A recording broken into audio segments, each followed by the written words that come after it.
కీర్తనలు 106వ అధ్యాయము 13వ వచనమును అందరము కలిసి చదువుకుందాం. కీర్తనలు 106వ అధ్యాయము 13వ వచనం. అయినను వారు ఆయన కార్యములను వెంటనే మరచిపోయిరి, ఆయన ఆలోచన కొరకు కనిపెట్టుకొనకపోయిరి. వాక్యము నిమిత్తము ప్రార్థన చేసుకుందాం. స్తోత్రం పరిశుద్ధుడా, నీకు వందనాలు తండ్రి. సర్వశక్తిమంతుడమైన దేవా, నీకు స్తోత్రాలు నాయన. ఈ దినము నాయన స్త్రీల కూడికకు నీవిచ్చినటువంటి వాక్య భాగమును బట్టి నీకు వందనాలు. ఈ వాక్యమును తండ్రి సరైన రీతిగా విరిచి పంచి పెట్టుటకు కావలసినటువంటి జ్ఞానాత్మను నాకు దయచేయము. నూతనమైన అభిషేకముతో నన్ను నింపండి, నీ శక్తి ప్రభావముతో నింపండి. మరి ముఖ్యంగా ప్రభువా, నీ సన్నిధి ఇక్కడ మెండుగా ఉంచి నడిపించండి. నాకును ఇక్కడ చేరిన బిడ్డలందరికీ, వింటున్న వారందరికీ కూడా మేలుకరముగా ఆ వాక్యమును మార్చండి. జీవితాలలో పని చేయనట్లుగా ఆశీర్వదించుమని యేసు నామములో అడిగి వేడుకొనుచున్నాను తండ్రి, ఆమేన్. ఇక్కడ చదవబడినటువంటి లేఖన భాగంలో ఏముందంటే, అయినను వారు ఆయన కార్యములను వెంటనే మరచిపోయిరి, ఆయన ఆలోచన కొరకు కనిపెట్టుకొనకపోయిరి. ఇక్కడ పై భాగాన్ని మనము చదివి పరిశీలన చేసినప్పుడు మనకి ఏం కనపడుతుంది అంటే, ఇశ్రాయేలీల యొక్క జీవితము కనబడుతుంది. అక్కడ ఇశ్రాయేలీలను దేవుడు ఎంతో ప్రేమించాడు కదా. అలా ప్రేమించాడు కాబట్టే ఒక నాయకుని ఏర్పరచుకొని, మోషే భక్తుని ఏర్పరచుకొని ఇశ్రాయేలీల నిమిత్తము ఎలాగైనా వారిని విడిపించాలని ఆశగొన్నాడు దేవుడు. కాబట్టి ఏం చేశాడు? ఐగుప్తులో నుండి వారిని విడిపించాడు. ఎన్నో అద్భుత కార్యాలను వాళ్ళ జీవితంలో దేవుడు చేశాడు. విడిపించిన దేవుడు ఎర్ర సముద్రము దాటేటట్లు చేశాడు, మన్నాను కురిపించాడు, బండ నుంచి నీళ్ళు ఇచ్చాడు, పూరెళ్ళనిచ్చాడు. అసలు ప్రయాణములో ప్రతి చోట కూడా వారికి వస్తున్నటువంటి ప్రతి కష్టములో దేవుడు తోడై ఉండి ఎన్నో అద్భుత కార్యాలను చేశాడు. నిజంగా మనము న్యాచురల్గా పరిశీలన చేస్తే బండ చిలిస్తే నీళ్లు వస్తాయా? ఒకలా కొడితే నీళ్ళు వస్తాయా? అది ఎంత అద్భుతము! అసలు ఆకాశం నుండి ఎప్పుడు చూడని ఒక ఆహారము మన కోసము నిరంతరము అలాగూ పడుతూ ఉండడం, ఉదయకాలం వేళ పడుతూ ఉంటే ఎంత ఆశ్చర్యకరమైన విషయము. మనకు జరిగే అద్భుతాలు వేరు, అసలు ఇశ్రాయేలీల జీవితంలో జరిగిన అద్భుతాలే వేరు. అసలు వాళ్ళను ఐగుప్తులో నుంచి విడిపించడానికి ఎన్ని రకాల 10 రకాల అద్భుతాలు చేస్తే కదా, అవన్నీ ఇశ్రాయేలు చూడలేదా? శకములో వర్షం పడకుండా ఉంటుంది, ఎలాగ వడగళ్ళు పడకుండా ఉంటుంది. ఎలాంటి అద్భుతాలు దేవుడు చేశాడు చూడండి. అన్ని అద్భుతాలు చేసిన దేవుణ్ణి చూడండి ఏం చేశారంట వాళ్ళు. అయినను వారు ఆయన కార్యములను వెంటనే, చూడండి ఆ పదము చూడండి, ఏంటంట? ఇశ్రాయేలీలు ఎలా మర్చిపోతారట? వెంటనే మర్చిపోతారట. అంత అద్భుత కార్యాలను జరిగినప్పుడు ప్రతిసారి దేవుని స్తుతిస్తున్నారు. మనము కూడా అంతే కదా. ఎప్పుడైనా మన జీవితంలో అద్భుత కార్యం జరిగిందనుకోండి, మనం కూడా స్తుతిస్తాం. ఇక్కడ ఇశ్రాయేలు లాగానే మనము కూడా ఏం చేస్తామంటే వెంటనే మరచిపోతాం. ఎందుకు మరచిపోతామో తెలుసా? దానికంటే ఏదైనా సమస్య మన ముందుకు వచ్చినప్పుడు, వేరే సమస్య, కొత్త సమస్య మన ముందుకు వచ్చినప్పుడు దేవుడు అంత గొప్ప అద్భుతాలు చేసినటువన్నీ కూడా ఎలా అయిపోతాయి అంటే చిన్నవిగా అయిపోతాయి. ఎలా అయిపోతాయి అంటే ముందు జరిగినవి ఎలా అయిపోతాయి? మనకు చిన్నవిగా అయిపోతాయి. ఇప్పుడు ప్రస్తుతం ఉన్నటువంటి సమస్య మనకు ఎలా కనపడుతుంది? పెద్దదిగా కనపడుతుంది. ఇది మన జీవితంలో, నా జీవితంలో నిరంతరము జరుగుతున్నది. ఎందుకు మరచిపోతున్నాం దేవుణ్ణి? ఆయన ఎంత గొప్ప మేలులు మన జీవితంలో చేస్తున్నాడు కదా. చేసినప్పుడేమో స్తుతులు చెల్లిస్తాం ఆ నిమిషమునకు. అయితే వెంటనే మనం ఏం చేస్తున్నాం? మరచిపోతూ ఉన్నాం. ఎప్పుడు మనము దేవుణ్ణి మర్చిపోతామో తెలుసా? కష్టము మనకు ఎదురైందనుకోండి, ఏమైపోతుంది? దేవుని దృష్టి నుండి మనము ఎక్కడికి పోతుందంటే సమస్య, కష్టము మీదికి వెళ్ళిపోతుంది వెంటనే. యాక్చువల్గా మనము దేవుని బిడ్డలముగా మనకు కష్టం వచ్చినప్పుడు ఏ సైడ్కి వెళ్ళాలా? దేవుని సైడ్కి వెళ్ళాలా. ప్రభువా నాకు కష్టం వచ్చింది అని దేవుని దగ్గరికి వెళ్ళి ప్రార్థించాలి. కానీ అలా జరగటం లేదు. కష్టము మన ఎదుటికి వచ్చినప్పుడు మనం ఏమైపోతున్నామంటే మన దృష్టి మరలించబడుతుంది. ఎలాగా? దేవుని వైపుకు కాదు, కష్టము వైపుకు మరలించబడుతుంది. నీ దృష్టికి ఆ కష్టమే కనపడుతుంటుంది. అప్పుడు ఏమైపోతుందంటే దేవుడు దీన్ని చెయ్యగలడా అనే క్వశ్చన్ మార్కు నీకు వస్తుంది. ఇది కాని పనిలే అని ఏం చేస్తున్నావంటే నువ్వు మరచిపోతున్నావు. దేవుడు ఎన్ని కార్యాలు చేసింటాడు నీ జీవితంలో.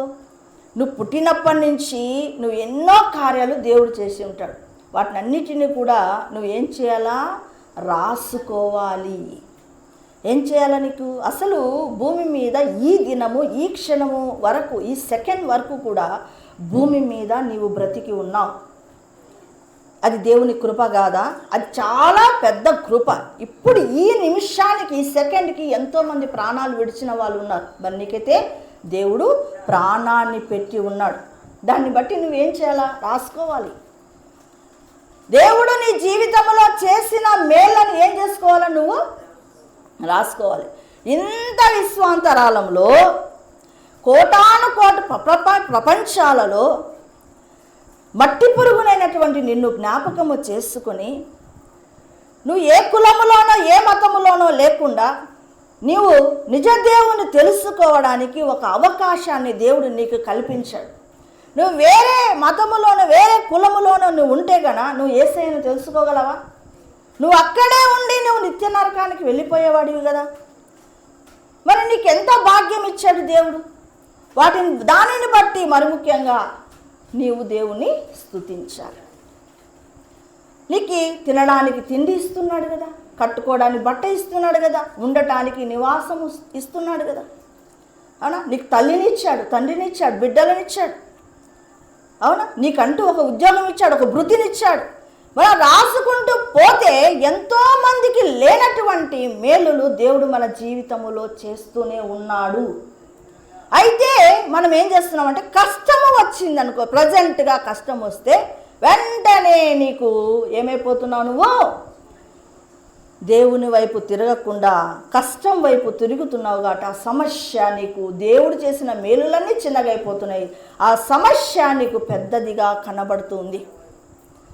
అంతేకాదు, ఇంకోటి ఏంటంటే ఎందుకు నీవు దేవుని మరచిపోతున్నావు అంటే నీకు సమాధానం ఆలస్యమైనప్పుడు, దేవుడి దగ్గర ప్రార్థన చేస్తున్నావు, సమాధానం రాలేదు, ఆలస్యమైపోయింది.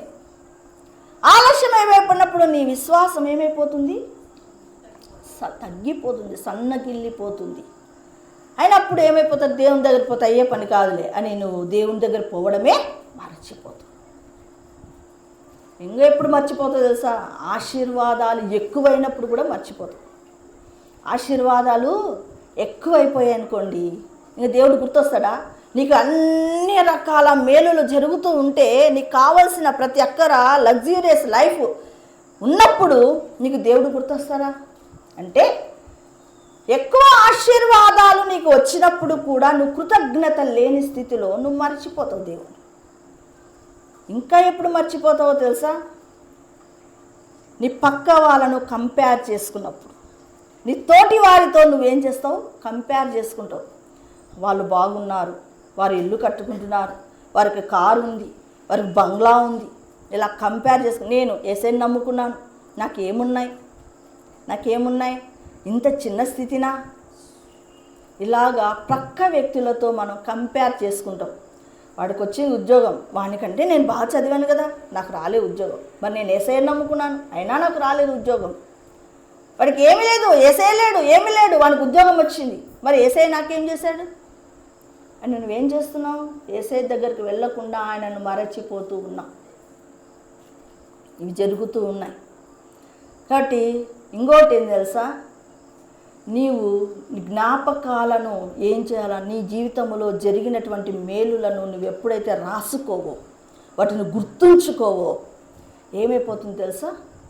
నువ్వు మరచిపోతావు దేవుని, కృతజ్ఞత లేనివాడిగా అయిపోతావు.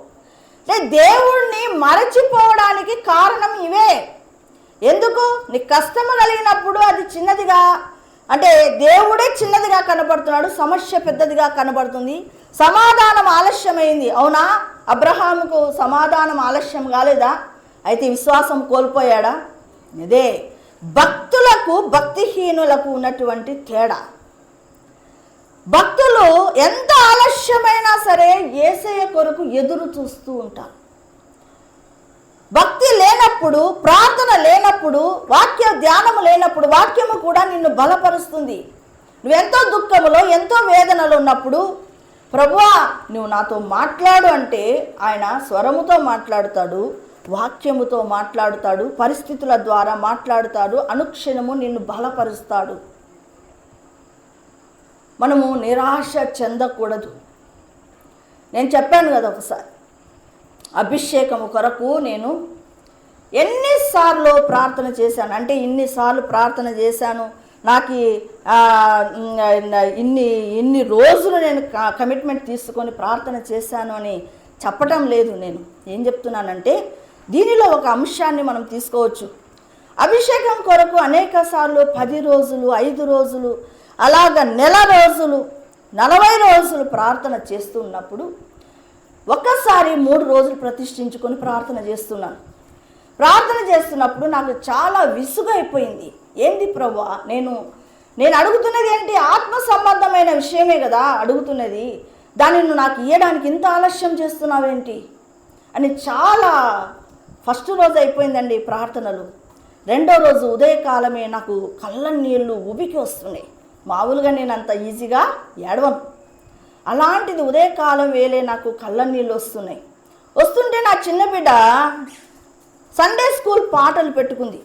ఆ పాటల్లో వస్తూ ఉంది, పెట్టంగానే వస్తూ ఉంది నన్ను బలపరిచే మాట. తొందరపడకే చిన్ని హృదయమా, ధైర్యము వీడక నిలిచియుండుమా. నా పేరేంటి? చిన్ని.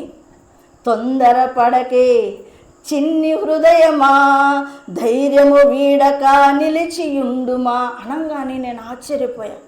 దేవుడు నన్ను ఎంతగా పరిశీలన చేస్తుంది. అయినా కూడా మనము ఏం చేస్తాం తెలుసా? అయినా అంతగా మాట్లాడాడు కదా దేవుడు నాతో, అయినా నాకు అభిషేకం రాలేదే అని లోపల మరలా ఎక్కడో నేను కృంగిపోయాను. అయితే 2వ రోజు మధ్యాహ్నం నాకు ఇంకా విసుగొచ్చింది. ఇంతగా నేను ముందే ప్రారంభ దినాల్లో ఉన్న గట్టిగా ప్రార్థన చేస్తున్నా, డొక్కల నుండి వచ్చేటట్టు ప్రార్థన చేస్తున్నా, అయినా ఇవ్వలేదు. నాకు ఎప్పుడైనా ఉపవాస ప్రార్థన చేయని పాస్టర్ గారు ఈ పుస్తకాలు చదువు అని పెడతాడు. దాంట్లో నేను ఒక పుస్తకాన్ని పరిశుద్ధాత్మను పొందడం ఎట్లు అనే పుస్తకం ఉంటే దాన్ని తీయను మంచం మీద పడుకునే విసుగొచ్చి మంచం మీద పడుకొని ఆ యొక్క పుస్తకాన్ని ఇలా తెరిస్తేనే అక్కడ ఒక మాట ఉంది తెలుసా? హెడ్డింగ్ నా కళ్ళకు డైరెక్ట్ కనపడుతుంది. ఆదరణకరమైన ఒక మాట అని ఉంది. ఏంటబ్బా ఈ ఆదరణకరమైన ఒక మాట? ఇప్పుడే కదా సాతాను నీతో మాట్లాడుతున్నాడు, నీకు అభిషేకం రాదులే అంటున్నాడు కదా, నువ్వేం చేస్తావు? ఇప్పుడే మోకరిల్లి ప్రార్థన చేయి. వెంటనే నేను మోకరిల్లి ప్రార్థన చేశాను. అయితే అప్పుడు దేవుడు నాకు అభిషేకం ఇవ్వలేదు. కానీ ఆ తర్వాత దినాలలో ఒక ఆదివారమున ఆరాధనకు ముందు బల్లలో చెయ్యి వేయడానికి పోవక ముందు నేను ప్రార్థన చేసుకుంటున్నా, నా తప్పిదాలన్నిటినీ ఒప్పుకుంటున్న దేవుని సన్నిధి. అప్పుడు నాకు 4x5 20 అని దర్శనంలో కనబడి, ప్రభువా నావి ఇంకా 20 తప్పులున్నాయా అని మళ్ళా సోమవారం నుంచి మొదలుపెట్టి ప్రతిదీ తప్పిదమును హృదయంలో ఏమైనా ఎవరినైనా తిట్టుకున్నానా, నా ఆలోచనలలో ఎవరినైనా తిట్టుకున్నానని చెప్పి ఒక్కొక్కరిని అడుగుతూ నేను దేవుని దగ్గర క్షమాపణ పొందుకొని బల్లలో చెయ్యి వేసి ఆరాధన చేయడానికి లేచినప్పుడు ఒక వెలుగు ముద్ద నా యొక్క హృదయములోనికి వెళ్ళిపోవడం జరిగింది. ఆ నాట నుండి దేవుడు నాతో మాట్లాడడం అంటే అంతకుముందే దేవుడు నాతో స్వరముతో మాట్లాడేవాడు అండి. అభిషేకం ఆ దినము నుండి నా మీదకి రావడము జరిగింది. కానీ చాలాసార్లు ఎన్నోసార్లు ప్రార్థన చేశాను కదా, చేసినప్పుడు మనం ఏమైపోతాం? విసిగిపోతాం. సమాధానము ఆలస్యమైనప్పుడు మనం ఏమైపోతాం? విసిగిపోతాం. కానీ భక్తుడనేవాడు విసుగకూడదు. దేవా అసలు నీవు సమస్యను ఎవరికి అప్పగిస్తున్నావో తెలుసా? యేసయ్యకు అప్పగించేది. మనం ఎవరికో రాజకీయ నాయకుడికో, లేకపోతే పెద్దవాళ్ళకో, లేకపోతే తల్లిదండ్రులకో, ఎవరికో పిల్లలకో మన సమస్యను ఎవరికి చెప్పుకోవటం లేదు. యేసయ్య సన్నిధికి వెళ్తున్నావు, మోకరిల్లుతున్నావు, యేసయ్యా నా సమస్య ఇది ప్రభువా అని చెప్తున్నావు. అది ఎవరికి చెప్తున్నావు? నువ్వు యేసయ్యకు చెబుతున్నావు. మరి యేసయ్యకు చెప్పినప్పుడు నువ్వు ఎక్కడ అనుమానించాల్సిన అవసరం లేదు. నువ్వు యేసయ్యకు చెప్పేశావు. నీ బాధ్యత ఏంటి? యేసయ్యకు చెప్పడం. చెప్పేసిన తర్వాత నువ్వేం చేయాలా? ఊరకుండుము. దేవుడు కలగజేయు రక్షణను నిలిచియుండి చూడు. ఊరకుండాల మనం. అంతేగాని ఏం చేయాలో? మళ్ళా నువ్వు ప్రార్థన చేస్తున్నావు, దేవునికి అప్పగిస్తున్నావు, ఒక పక్క సనుగుతున్నావు, ఇలా చేస్తావు. అంటే మనము డ్యూయల్ మైండ్. ఒక పక్క ప్రార్థన, ఒక పక్క సనుగు. ఒక పక్క ప్రార్థన చేసినప్పుడు విశ్వాసం, కొద్దిసేపటికే అవిశ్వాసం. అంటే రెండు ఒక రకంగా పనిచేస్తుంది. ప్రార్థన చేసినప్పుడేమో ఎంతో విశ్వాసములో బలంగా ఉన్నట్లుగా కనబడతాం. ఒక 4 రోజులు ప్రార్థన చేయలేదనుకో, నీ అంత భ్రష్టుడిగా ఇంకొకడు కనపడ్డా. ఇలాగా జరుగుతుంది. దానివల్లనే మనం ఏమైపోతామంటే దేవుణ్ణి మరచిపోతాం. ఇతరులతో కంపేర్ చేసుకోవద్దు. నీ జీవితం నీది, నా జీవితము నాది. అయితే నువ్వు ఒక్కటే చేయడం నేర్చుకో. ఏంటంటే యేసయ్యకు నీ సమస్యను అప్పగించు. నువ్వు ఒకటే చెప్పు, ప్రభువా నాకు ఉద్యోగం రాలేదు, ప్రభువా నాకు మ్యారేజ్ కాలేదు, నాకు కావాలి. నువ్వేం చేయాలా? ఈ సమస్యను నీకు అప్పగించుచున్నాను. ఏం చేయాలి మనం? ఈ సమస్యను నీకు అప్పగించు. హన్నా ఏం చేసిందో తెలుసా? హన్నా ఎన్నోసార్లు యెరూషలేముకు వెళ్ళింది. యెరూషలేముకు వెళ్ళి దేవుని సన్నిధిలో ఏడ్చి ప్రార్థన చేసింది హన్నా. అయితే ఒకసారి ఆ యొక్క మందిరంలో శిలోహులో ప్రార్థన చేస్తూ ఉన్నప్పుడు ఏమైందంటే, వెక్కి వెక్కి ఏడుస్తూ ఉంటే అక్కడ ఉన్నటువంటి ఏలి, యాజకుడైనటువంటి ఏలి, ఏమ్మా నీవు మత్తురాలువై ఉన్నావా అన్నాడు. అంటే ఆమె ఏమీ కూడా అనలేదు. ఏమనిందో చూడండి ఒకసారి.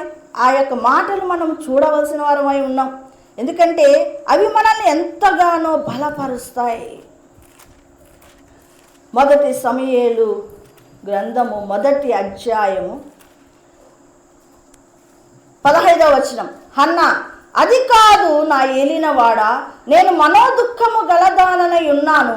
నేను ద్రాక్షారసమైనను మద్యమునైనను పానము చేయలేదు, కానీ నా ఆత్మను యెహోవా సన్నిధిని కుమ్మరించుచున్నాను. నీ సేవకురాలైన నన్ను పనికి మాలిన దానిగా ఎంచవద్దు. అత్యంతమైన కోప కారణమును బట్టి బహుగా నిట్టూర్పులు విడుచుతూ నాలో నేను దీన్ని చెప్పుకొనుచుంటిన నేను. అంతటా ఏలి, నీకు క్షేమముగా వెళ్ళుము, ఇశ్రాయేలు దేవునితో నీవు చేసుకునిన మనవి ఆయన దయచేయునుగాక అని ఆమెతో చెప్పగా, ఆమె అతనితో, నీ సేవకురాలనైన నేను నీ దృష్టికి కృప నొందుదునుగాక అనేను. తర్వాత ఆ స్త్రీ తన దారిని వెళ్ళిపోయి భోజనము చేయుచు నాట నుండి దుఃఖముఖిగా ఉండుట మానెను. ఎన్నిసార్లు వచ్చింది శిలోహుకి? ఏటేటా వచ్చింది కదా. ఏటేటా వచ్చినప్పుడు ఆమెకు దుఃఖం ఉంది, ప్రార్థన చేస్తుంది, దుఃఖం ఉంది, మనోదుఃఖము చేతనే వస్తుంది, వెళ్తుంది. మనం కూడా చాలాసార్లు అంతే కదా, మందిరానికి వస్తాం, మనోదుఃఖంతోనే వస్తుంటాము, వెళ్ళిపోతుంటాం. ఎంతకు తీరలేదే, నా సమస్య తీరలేదే అని మనోదుఃఖంతో వస్తుంటాము, దుఃఖంతో వెళ్ళిపోతూ ఉంటాం. చూడండి, ఒకానొక సమయంలో ఆమె మనోదుఃఖం అధికమై ఉన్నప్పుడు సేవకుడు ఒక మాట అంటున్నాడు. అక్కడ ఉన్నటువంటి సేవకుడు ఏమంటున్నాడంటే, నీ అంతటా ఏలి 17లో ఆ ఇశ్రాయేలు దేవుతో నీవు చేసుకునిన మనవి ఆయన దయచేయును గాక అని ఆమెతో చెప్పగా, చూడండి సేవకుడు ఏమంటున్నాడు అంటే, అమ్మా నీ మనవి ఏదైతే ఉందో అది దేవుడు నీకు దయచేయును గాక అని. అంతకాలము దుఃఖములో వేదనలో ఉన్నటువంటి హన్నా ఆ మాటను, సేవకుడు అనినటువంటి మాటను రిసీవ్ చేసుకుంది. దేవుడు ఎన్నిసార్లు సేవకుని అభిషేకించి మాట్లాడుతూ నేను బలపరుస్తుంటే నువ్వు దాన్ని ఏం చేయాలా? రిసీవ్ చేసుకోవాలా. నాటి నుండి ఆమె ఏం చేసిందంటే దుఃఖముఖముగా ఉండడం మానివేసి నాటి నుండి భోజనము చేయుచు వచ్చెను. కాబట్టి హన్నా బ్లెస్ కావడానికి కారణం ఏంటంటే ఎన్నోసార్లు వస్తుంది, ఏడుస్తుంది, దుఃఖముఖురాలై వెళ్ళిపోతుంది. ఎందుకంటే అక్కడ ఆమెకు ఇంకా ఎక్కడో అవిశ్వాసం ఉంది. కాబట్టి ఏండ్ల తరబడి వస్తుంది, నాకు జరగటం లేదు అంటూ వెళ్తూనే ఉంది. అయితే ఎప్పుడైతే సేవకుడు దీవించాడో, ఎన్నడూ దీవించలేదు, వస్తుంది మందిరములో, ఆమె ప్రార్థన చేసుకుంటుంది, వెళ్ళిపోతూ ఉంది. అయితే ఈసారి ఏమైంది? సేవకుని దీవెనలను తీసుకొని వెళ్ళింది. ఎందుకు ప్రతిసారి సేవకుని? అదండి మీరు చేస్తున్న పొరపాటు ఏంటంటే, విశ్వాసంలో చేస్తున్న పొరపాటు ఏంటంటే, దేవుడు ఉంటే చాలు, సేవకుడు అంతగా అవసరంలే మాకు. కానీ సేవకుని దీవెనలు చాలా ప్రాముఖ్యమైనవి. సేవకుడు దీవించగానే ఆమె దుఃఖముఖ విడిచింది. అంటే అంతగా ఆ మాటలు విశ్వసించింది. ఎప్పుడైతే ఆమె విశ్వసించిందో ఆమెలో దేవుడు కార్యము చేశాడు. మగ పిల్లవాడిని ఆమె కోరిన రీతిగానే ఇచ్చాడు. కాబట్టి సేవకుడు ఎన్నోసార్లు నీతో అభిషేకించబడి మాట్లాడుతున్నప్పుడు వాటిని మనము రిసీవ్ చేసుకోవాలి. అలా చేసుకున్నప్పుడు నీ జీవితంలో ఖచ్చితంగా అద్భుతము జరుగుతుంది. ఇశ్రాయేలీలు జీవితంలో ఎన్నో మేలులు జరిగాయి. కానీ వాళ్ళు ఎందుకు తెలుసా ఆ విధంగా అయిందో తెలుసా? వారి జీవితంలో ఎంత మేలన జరగని నెక్స్ట్ వాళ్ళ జీవితంలో వచ్చేది ఏంటో తెలుసా? సనుగు. ఒక జీవితంలో ఒక మేలు జరిగింటుంది, పిల్లలే నీకు పుట్టిండరు, దేవుడు దయచేసింటాడు, స్తుతిస్తావు, అది అయిపోయింది ఆ కార్యము. మళ్ళీ నెక్స్ట్ దానికి వచ్చేటప్పుడు నీకు అడేమొస్తుంది? సనుగు దేనికి దారి తీస్తుందంటే అవిశ్వాసానికి దారి తీస్తుంది. అవిశ్వాసం ఎప్పుడైతే నీకు వస్తుందో నువ్వు తిరుగుబాటు చేస్తావు. ఏం చేస్తావు? ఖచ్చితంగా. కాబట్టి ఇశ్రాయేలీలు ఏ విధంగా అవిశ్వాసము వారిలో వాళ్ళు అసలు అక్కడ హెబ్రీయులకు రాసిన పత్రికలో వారి యొక్క అవిశ్వాసము చేతనే వారు కానాన్లో ప్రవేశించలేకపోయారనే మాట ఉంది. హెబ్రీయులకు రాసిన పత్రిక 19వ వచనం డాడీ చదువుతున్నా చూడండి. కాగా అవిశ్వాసము చేతనే వారు ప్రవేశింపలేకపోయిరని గ్రహించుచున్నాము. ఎందుకు ప్రవేశించలేకపోయారు? వాళ్ళు అవిశ్వాసము చేతనే ప్రవేశించలేకపోయారు. కాబట్టి మనం ఇశ్రాయేలీల లాగా ఉండకూడదు. ఇశ్రాయేలీలు కూడా ఎర్ర సముద్రం దాటారా లేదా? అంటే మనలాగానే కదా. ఎర్ర సముద్రం దాటారంటే వారి జీవితంలో ఏముందని అర్థము? రక్షణ ఉందని కదా. వారికి ఏముందంట? ప్రతి నిమిషం ఏం చేస్తుంటారంట వాళ్ళు? కొరింథీయులకు రాసిన పత్రిక 10వ అధ్యాయంలో ఏం చేస్తుంటారు వాళ్ళు? నిరంతరం చేసే పని ఏంది? ప్రతిదానికి చేసే పని ఏంది చెప్పండి? 10వ వచనం 10:10 మీరు సనగకుడి, వాళ్ళ కొందరు సనగి సంహారునికి చేత నశించింది. అంటే ఇశ్రాయేలీలలో ఏముంటుంది నిరంతరము? నీలో నాలో ఏముంటుంది నిరంతరము? బాగా ఏదైనా మేలు జరిగితే ఆ స్తుతి ఎన్ని రోజులు ఉంటుంది? కొన్ని రోజులు ఉంటుంది. ఎందుకంటే మనం రాసుకోం, వాటిని జ్ఞాపకం ఉంచుకోం, కృతజ్ఞతాస్తుతులు చెల్లించం. కాబట్టి ఏమైపోతున్నాం? మర్చిపోతున్నాం. కాబట్టి మన జీవితం ఏమొస్తుంది? సనుగు వస్తుంది. సనుగు నుంచి అవిశ్వాసం వస్తుంది. అవిశ్వాసం నుంచి దేవుని మీదనే తిరుగుబాటు చేస్తాం, సేవకుల మీద తిరుగుబాటు చేస్తాం. ఇది జరుగుతుంది. అందుకే బ్లెస్సింగ్స్ రాకుండా పోతున్నాయి. దావీదు అంటాడు, ఏమన్నాడు? 103వ కీర్తనలో ఏమంటాడు? నా ప్రాణమా యెహోవాను సన్నుతించుము, నా అంతరంగమునున్న సమస్తమా ఆయన పరిశుద్ధ నామమును సన్నుతించుము. నా ప్రాణమా యెహోవాను సన్నుతించుము, ఆయన చేసిన ఉపకారములలో దేనిని మరవకుము అని దేంతో చెప్పుకుంటున్నాడు? ఆయన ప్రాణముతో చెప్పుతున్నాడు. ప్రాణమా గుర్తుపెట్టుకో, నా జీవితంలో ఎన్ని మేలులు చేశాడు దేవుడు. అంటే నిరంతరము నీ జీవితంలో స్తుతి అనేది ఉన్నప్పుడు, నీ జీవితంలో చేసిన మేలు అసలు ఇవన్నీ నువ్వన్నీ మానేసి ఏం చేస్తావంటే నువ్వు ఏ ప్రార్థన చేయదు. ఏం చేస్తావు తెలుసా? అనుదినం ప్రభువా నాకు చేసిన మేలులు లిస్టు రాసుకో, వాటిని స్తుతించు చాలు. బాగా గంట సేపు స్తుతించి ప్రభువా ఇన్ని మేలులు చేసిన దేవుడు, దీన్ని కూడా చేయనైనా అంటే దేవుడి చేతులను మనమే కట్టేసిన వాళ్ళమవుతాం. అంతే. ఏమైపోతుంది? దేవుడు ఇక ఏం చేయలేక నీకు అది బ్లెస్సింగ్ విడుదల చేస్తాడు. కాబట్టి మన నోటిలో స్తుతి లేదు కాబట్టి, అందుకే కదా ఎరికో కోట గోడలు కూలడానికి కారణం ఏంటి? స్తుతి.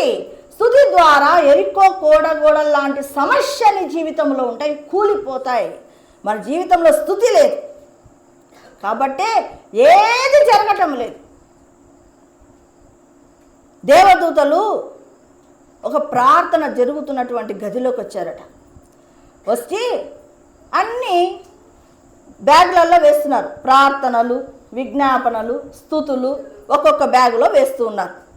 అన్నీ నిండిపోతున్నాయి. ప్రార్థనలు అయితే గంపలు మూటలు మూటలు నిండిపోయాయి. విజ్ఞాపనలు మూటలు నిండిపోయాయంట. స్తుతివి అట్టడుగున ఉన్నాయట. చూడండి, అలాగా ఉంటుంది మన జీవితంలో. ఎప్పుడు కూడా మనకి ప్రభువా నాకు అది చేయవా, ప్రభువా నాకు ఇల్లు కావాలి, ప్రభువా నాకు కారు కావాలి, ప్రభువా నాకు పిల్లలు కావాలి, నాకు పెళ్ళి కావాలి, ఇంతే మన లైఫ్లో. అందుకే ఇక్కడ చూడండి, దేవుడు ఏమంటున్నాడంటే మీరు ఆయన కార్యాలను వెంటనే మర్చిపోతున్నారు. కష్టం వచ్చిందా లేదా? పౌలు శీలల జీవితాలలో వాళ్ళు బెత్తాలతో కొట్టి జైల్లో వేశారు, చెరసాలలో వేశారు. అక్కడ కష్టం ఉంటుందా, హ్యాపీనెస్ ఉంటుందా? బాగా వాతలు పడి రక్తాలు కారుతున్నటువంటి సమయంలో నీకు స్తుతి వస్తుందా? వస్తుందా? నిజం చెప్పు. అక్కడ ఆ స్థితిలో నీ ఉండి బాగా ఆలోచన చేయి. ఎవరికి రాదు.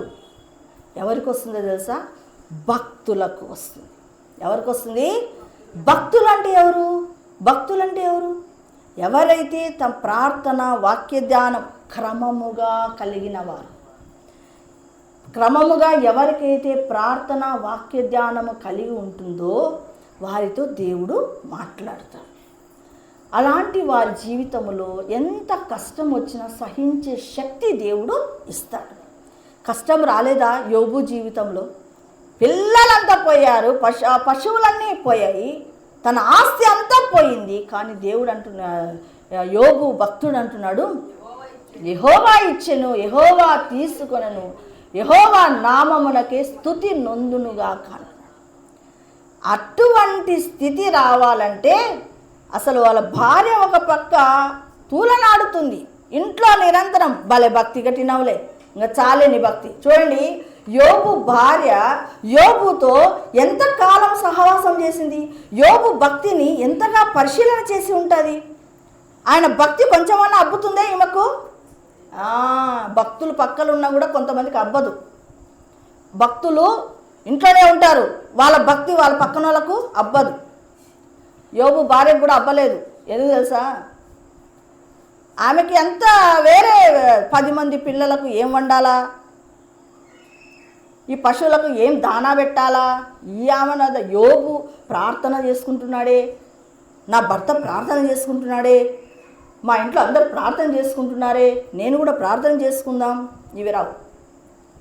ఎందుకంటే ఇంట్లోనే ఉండి యోబు భార్య ఎలాంటి మాటలు అంటూ భర్తను దూషిస్తుంది. కష్టకాలంలో సహాయకురాలుగా ఆమె లేదు. చూడండి, కాబట్టి యోబు అటువంటి భక్తిని మనము కట్టుకోవాలంటే మొదట మన జీవితంలో ప్రార్థన ఉండాలా, వాక్యం ఉండాలా, క్రమము కలిగిన జీవితం ఉండాలా, యథార్థమైన జీవితం ఉండాలా, లోపల ఏమున్నావో బయటికి అది ఉండాలి. ఉన్నప్పుడు దేవుడు నీతో మాట్లాడతాడు. కాబట్టి లేకపోతే నువ్వేమవుతుందంటే లూకాసు సువార్త 17వ అధ్యాయంలో 15-16 వచనాలను మనం పరిశీలన చేస్తే యేసయ్య దగ్గరికి 10 మంది కుష్ఠరోగులు వచ్చారు.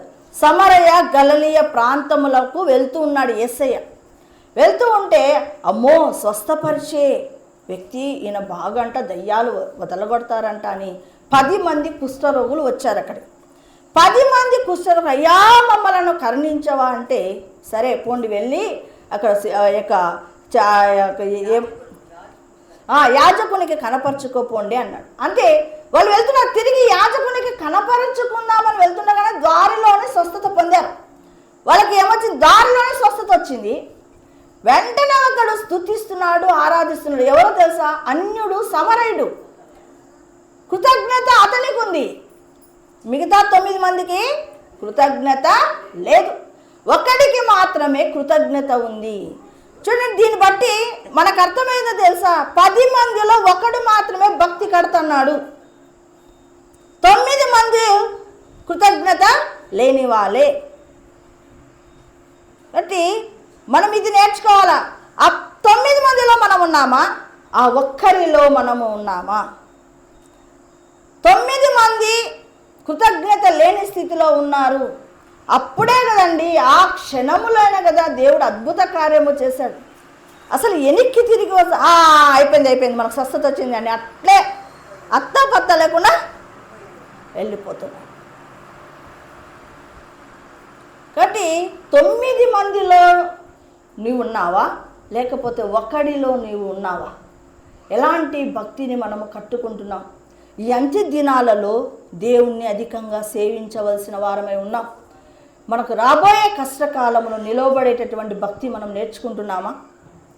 లేకపోతే నిరంతరము మన పనిపాటలు, నిరంతరము మనము వంట చేసుకుంటా, ఆడవాళ్ళైతే, స్త్రీలైతే నిరంతరము వంటలు చేసుకుంటా, నిరంతరము సర్దుకుంటా, నిరంతరము పిల్లలను చూసుకుంటా, నిరంతరము భర్తను చూసుకుంటా, అంతమందిని మనం బ్యాలెన్స్ చేస్తాం, కానీ ఒక్క దేవుడిని మాత్రం బ్యాలెన్స్ చేయం. ఎన్ని పనులైనా చేస్తాం, ఎంత కష్టమైన, అబ్బా నువ్వు చాలా కష్టపడతావు, బాగుండు అందరినీ మనము, ఎందుకంటే కనిపించే మనుషులను సాటిస్ఫై చేయాలనుకుంటాం, కానీ కనిపించని దేవుని మాత్రం మనము సాటిస్ఫై చేయం. కాబట్టి ఈరోజు మనము ఇశ్రాయేలీయులాగా, ఆ 9 మంది కుష్ఠరోగుల్లాగా మనం దేవుణ్ణి మరచిపోతూ ఉన్నామా? అక్కడ చూడండి, కింద ఒక మాట, ఆయన ఆలోచన కొరకు కనిపెట్టుకొనకపోయిరి. ఆయన ఆలోచన, అవును దేవుడు నా పట్ల ఏ కార్యమును చేయాలనుకుంటున్నాడు, ఆయన నా పట్ల ఏ ఆలోచనను కలిగి ఉన్నాడో దాన్ని కనిపెట్టేది లేదు. మనం మొన్నటి వరకు స్వరూపు ఎలా ఉన్నాడు? డిప్రెషన్. ఎన్నిసార్లు మనం సంఘపరంగా ప్రార్థన చేశాం? ఆయన ఆలోచన కొరకు మనము కనిపెట్టాలి. ఆయన ఆలోచన కొరకు మనము ప్రార్థన చేసినప్పుడు తగిన సమయములో ఆయన హెచ్చిస్తాడు. కాబట్టి ఈ దినము నుంచి మన ప్రార్థన విధానము మారుస్తాం. ఎప్పుడు ప్రార్థన అంటూ ఈ సమస్య ఆ సమస్య చెప్పొద్దు. యేసయ్యా ఎన్ని మేలులు చేసినాయి, మంచిగా హార్ట్ఫుల్గా, నిజంగా నా జీవితంలో ఇవి చేసావు ప్రభువా అని నువ్వు చెప్పు. నెక్స్ట్ది నీ జీవితంలో ఎందుకు చేయడో చూద్దాం. కాబట్టి మన ప్రార్థన విధానములో ఏముందంటే, నిరంతరము వాళ్ళ గురించి ప్రార్థన చేస్తాము, వీళ్ళ గురించి ప్రార్థన చేస్తాము. మేలు చేసింది మొదట వెత్తాలి ఫస్ట్. నేను ఎప్పుడైనా మీరు గమనించండి, ప్రార్థన ఇతరులకు చేసేటప్పుడు కూడా ఫస్ట్ నేను చేసే ప్రార్థన మీరు పరిశీలన చేసి ఉంటే, ప్రభువా ఆ బిడ్డకి ఇచ్చిన రక్షణను బట్టి నీకు వందనాలు ప్రభువా, ఆ బిడ్డకు ఆ సమయంలో నువ్వు మేలు చేసావు, ఇప్పుడు కూడా చెయ్యి ప్రభువా. మొదట నువ్వు మేలును ఎత్తాలి.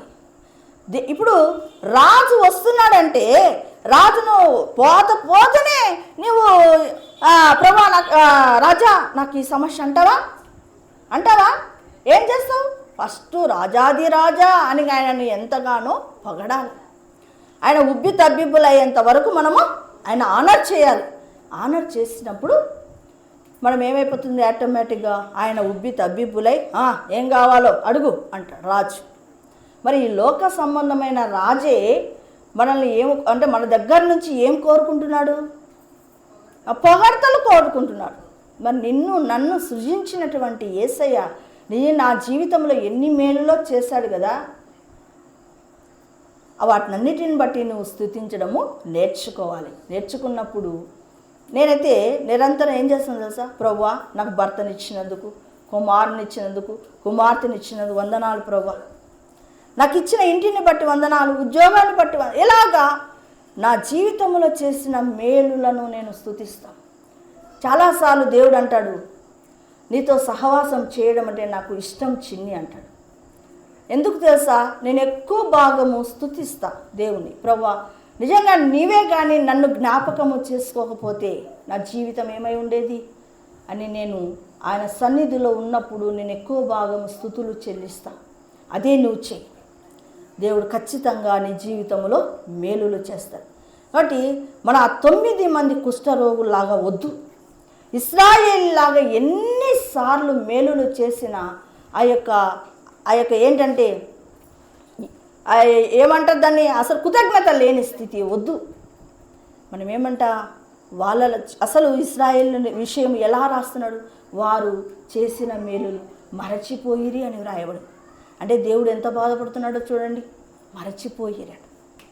ఎన్ని మర్చిపోయావు నీ జీవితంలో మేలులను? నీకు అసలు ఇంత బ్రతికి ఇంత డబ్బు ఇస్తున్నాడు, నువ్వెంత కృతజ్ఞత కలిగి ఉండాలి. ఎవరికి లేనిక కనీసం తినడానికి తిండి లేక రోడ్ల మీద అడుక్కొని తింటున్నారు. నీకు ఎంత కృతజ్ఞత ఉండాలి దేవుని దగ్గర. కాబట్టి మనం ఏం చేయాలంటే ఆ కృతజ్ఞత భావము మనలోనికి రావాలి. అందుకు నువ్వేం చేయాలో తెలుసా? పేపరు పెన్ను తీసుకొని లేకుంటే ఒక డైరీ తీసుకొని ఏం మేలులు చేశాడో గుర్తు చేసుకో, జ్ఞాపకము చేసుకొని వాటిని నిరంతరము స్తుతిస్తూ రా. ఖచ్చితంగా దేవుడు ఏం చేస్తాడు? నీకు మేలు చేస్తాడు.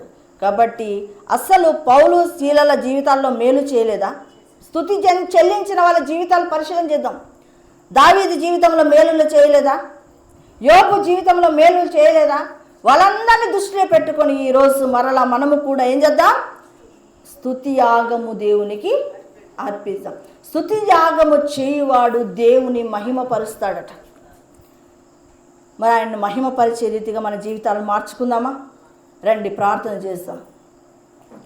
స్తోత్రం పరిశుద్ధుడా, మహోన్నతుడా, మహిమగల రాజా, నీకు వందనాలు, స్తోత్రాలు తండ్రి. ఈరోజు నువ్వు ఇచ్చిన వాక్య భాగమును బట్టి వందనాలు నాయనా. అయ్యా, ఇదిగో నా తండ్రి, ఇశ్రాయేలీలు నాయనా నువ్వు చేసిన మేలులను మరచిపోయిరి అని వ్రాయబడి ఉన్నది. ప్రభా, ఎంత గాయము నీ జీవితంలో తండ్రి.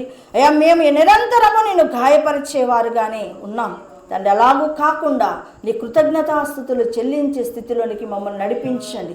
నువ్వు చేసిన మేలును నిరంతరము జ్ఞాపకము చేసుకుంటూ మరచిపోకుండా మా ఆత్మీయ జీవితంలో అడుగులు ముందుకు వేయుటకు నీ కృప మా మీదికి రానియమని వేడుకొని అట్టి ఆత్మ మాలో ఉంచండి ప్రభువా.